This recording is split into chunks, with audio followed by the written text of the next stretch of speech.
ஆபகுக் எழுதின புத்தகம் அதனுடைய 2வது அதிகாரம் அதனுடைய 3வது வசனத்தை வாசியுங்கள். சோதரம் ஆபகுக் 2வது அதிகாரம் அதனுடைய 3வது வசனம்.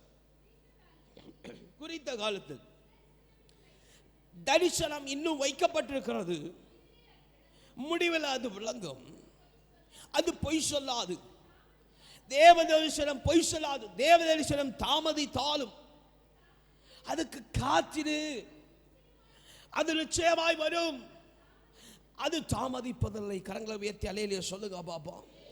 தேவ தரிசனம், தேவ முன்குறித்து வைத்திருக்கிற திட்டம், தீர்மானங்கள் ஏற்ற காலத்தில் நிறைவேற்றப்பட வேண்டிய காரியங்கள் யாவும் ஒருவேளை தாமதப்பட்டாலும் நீ அதற்கு பொறுமையா காத்திரு. அதான் உலக பிரகாரம் அவங்க சொல்லித்தர காரியம். ஆமென். லேட்டா இருந்தாலும் லேட்டஸ்டா கர்த்தர் தருவார். அல்லேலூயா, அல்லேலூயா, அல்லேலூயா, அல்லேலூயா. இது கர்த்தருடைய வார்த்தை நிறைவேறும்படிக்கு பொறுமை இல்லை. அவன் கர்த்தருடைய வார்த்தை நிறைவேறட்டும் என்று காத்திருக்கிறது இல்லை.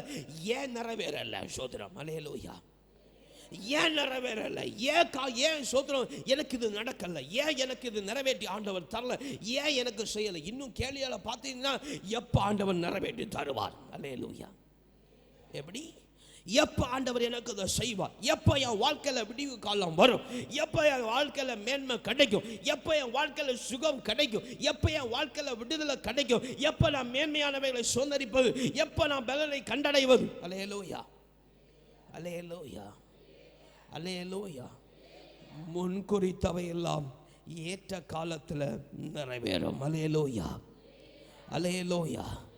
நீ பொறுமையா காத்திருக்காவிட்டால், சுத்திரம் வேதவசனம் சொல்லுகிறது போல இப்போ ஓடிக்கொண்டிருக்கிற இந்த ஓட்டத்தை போல சுத்திரம் ஓடிட்டே இருக்க வேண்டியதான். அல்லேலூயா.